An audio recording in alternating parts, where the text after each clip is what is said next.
Après des réunions sectorielles avec différents acteurs et des représentants du secteur privé, place à cette réunion interministérielle du comité de suivi du Haut Conseil pour l'investissement ce mardi.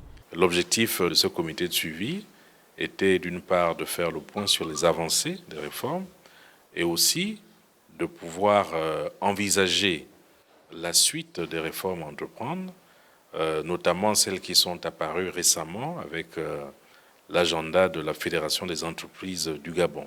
Avec pour objectif d'améliorer le cadre des affaires au Gabon, le gouvernement a adopté un agenda de 32 réformes, dont plusieurs ont pu être concrétisées. Je vais vous parler par exemple du guichet numérique de l'investissement, où chaque Gabonais peut, par le biais d'Internet, venir créer une entreprise. Vous avez les tribunaux de commerce, comme j'ai dit, qui ont été mis en place. Vous avez également des réformes qui ont été prises dans le domaine du commerce. Vous savez que l'État a mis en place une bourse de sous-traitance qui est créée au niveau de la Chambre de commerce.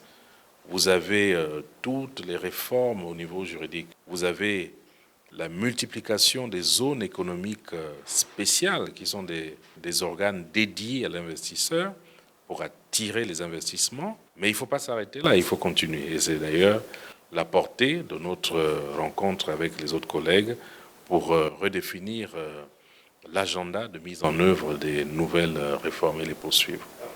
À l'issue de cette rencontre, les membres du gouvernement vont rendre compte au Premier ministre et programmer une réunion du Haut Conseil pour l'investissement avec l'ensemble des acteurs, secteur public et privé.